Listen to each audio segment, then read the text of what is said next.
How's it going, guys? My name's Tristan and welcome back to my channel. So today I'm going to be talking a little bit about traveling in hostels. And while 99% of the time they're awesome, you meet a bunch of new, cool, interesting people and have a great time, 1% of the time you might have a bad experience. And that was the case for me when I stayed in King's Arms in Brighton, England. So right from the get-go I could tell that something wasn't right about this hostel. I knew it was a cheap hostel when I booked it, and I knew it didn't have amazing reviews, but I also stayed at hostels that didn't have great reviews and they were fine. When I walk in, it's not a hostel at all, it's a bar, and I can't even tell where the hostel is. I noticed that almost all the people there were covered in tattoos, they had gauges, piercings, really rough around the edges. They kind of looked like biker gang type of people. I'm like the only person under the age of 40 there. Definitely not a friendly, welcoming vibe I was getting. Also, it was just a bar and I couldn't even find where the hostel was at or who I should talk to get to where the hostel was. So I just went up to the bartender and I was like, hello, my name's Tristan, I'm here, I'm supposed to be staying here I believe for the next 4 nights. So he goes behind the bar and literally just picks up a piece of paper like this, just like normal lined paper, nothing fancy about it, and it has like my name and like 2 other names on it, and he just takes a pencil and just crosses me out. So after he checks my name off the paper, I still don't really know where the hostel's at, and he goes to this like back door of the bar. It's like in the corner, it kind of looks like a closet, and he just opens it up and we walk upstairs, and there's some stairs, we walk right upstairs, and that's where the hostel is. It's literally just built on top of this bar. Also, just a disclaimer, this bar is not like a fun hostel, like friendly bar. This is like definitely like a more sketchy, rough around the edges bar that locals come to. Not a place where tourists or backpackers are trying to hang out. So right away when I get up there, I meet this guy who's been living in the hostel for 3 months, and I thought that was kind of weird. Most hostels don't let people stay there for long periods of time, but he said he'd been living there. He wasn't working in the hostel, he was just living there for 3 months.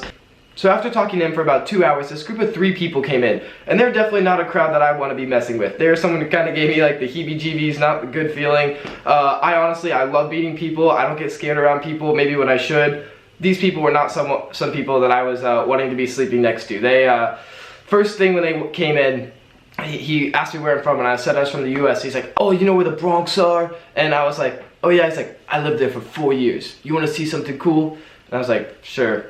He shows me his green card. He's like, I got some boys, you know, I know people, I get this. And then he comes and he shows me all these other fake IDs that he has about how he travels the world living on fake documents. So after that I was a little bit uneasy, and then the next thing you know, he's pulling out some cocaine and him and his friends are leaving to go snort some coke, and I was like, alright, that's a sketchy group, I don't want to be hanging out with them, but it's alright, they'll be gone in a night or two. I'll just make sure to lock up my stuff. So that brings me to my next point, where I'm trying to put my stuff in a locker, and I noticed that over like half the lockers are bashed in, ripped open, like they don't close because they've been warped so much. Thankfully I did find a locker that I put my stuff in. So that was my first evening there, didn't do much, I went to bed. So I was leaving around 9 the next day, and when you're leaving you have to go down through the hostel and walk out through the bar. As I'm walking through the bar, I'm just trying to get out there, and some guy comes up to me, he puts his hand on my shoulder, he's like, oh, how's it going, are you new here, blah blah blah, being all buddy with me, overly friendly, and he's telling me about how he works there, how he was just going to be staying here for a couple nights, but saw how the hostel could use help, so he came and now he's like a consultant slash manager trying to improve the hostel. Asked if he could show me around. I'm like, oh no, I don't really want to, I'm just gonna get breakfast. He's like, oh well, I'm hungry too, I'll go get breakfast with you. So he goes to get breakfast, and I'm like, you know what, actually I'm not that hungry, I'm just gonna walk this way. He's like, oh well, there's some cool stuff this way, I'll show you this way. So there's no way I can get rid of him, and he goes and shows me around town for the next like 3 hours. He turns out to be this super creepy guy. So he made some like weird comments that I thought were a little odd. But for the first time when I knew he was really creepy, was he was telling me like all these weird sex stories about how people in hostels are so liberal. He told me about how when he was younger, he was one time staying in a hostel with like 8 beds, and like 2 people started having sex, and then one of their friends joined in, and the next thing you know, the entire room was all having just a giant orgy. But he was the only one, he was not about that. He was the only one that didn't participate in it. I don't know whether I'm supposed to believe him or not, but you don't just tell people that the first day you meet them. That's kind of a weird thing to say. And then after he told the story about it and said how he didn't participate in it, he's like, would you have participated in something like that? That was the first creepy thing he said that really put up a red flag for me, and I was like, wow, this guy's weird, he's trying to hit on me. Like, he keeps on telling me all these things that he does that are unbelievable. He's talking about how he's starting this new company that sells shorts. He thinks that they're like this best, they're like waterproof, they like dry super quickly, they're super breathable, awesome stuff. All they are is nylon shorts. They're like literally old, like 1970s basketball shorts, old like winter shorts. There's nothing cool about them. He was always like walking close to me, asking me all these weird questions, telling me about all these extravagant stories that he had done, which were completely unbelievable, because if someone had done all the crazy things that he had done,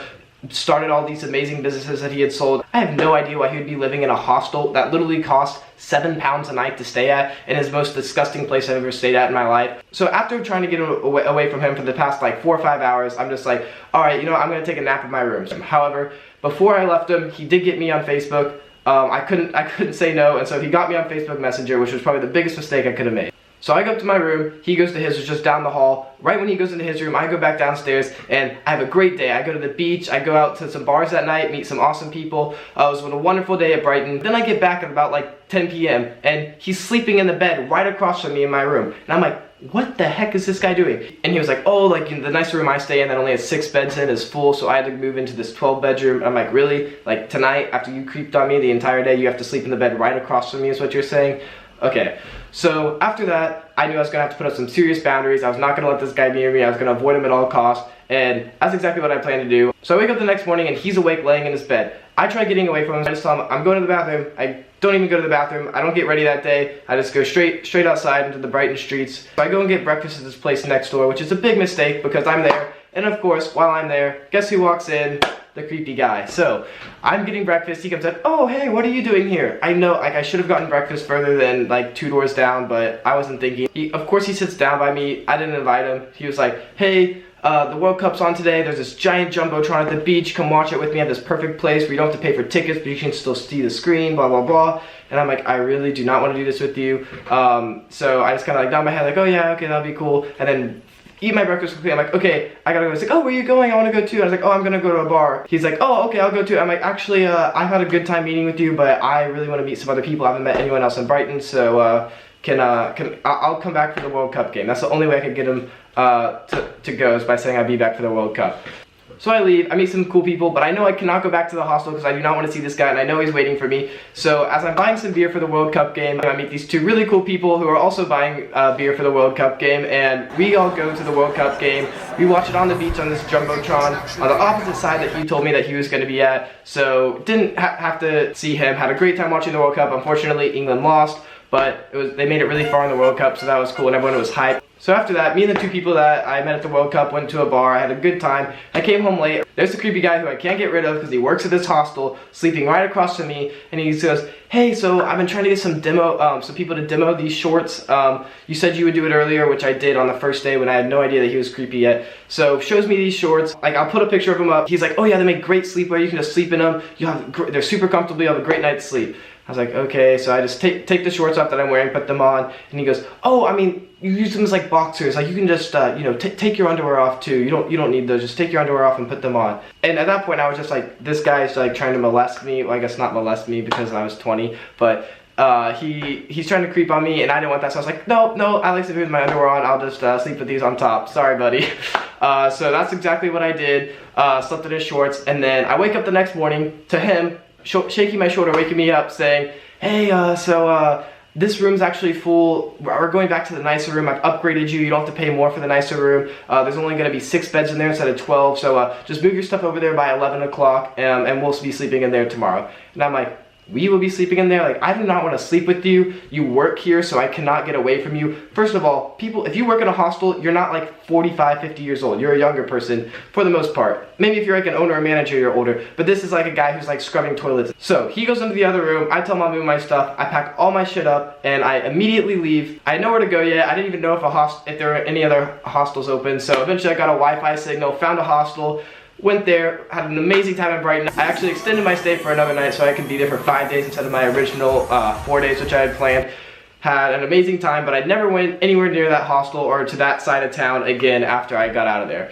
So sleeping next to 3 people who are showing you their fake IDs, snorting cocaine next to you, just being super sketchy, and then also sleeping next to someone who is creeping on you, trying to hit on you, stalking you, literally won't leave you alone. I didn't even say this earlier, but he was every time I was gone, Facebook message, Facebook message, Facebook message. I just kept on having to avoid him. Super creepy. So if that's not enough, I go from there to London, and right when I get to London, I notice that the hostel I'm staying at has the exact same Wi-Fi password as the one in Brighton. Now it's just that.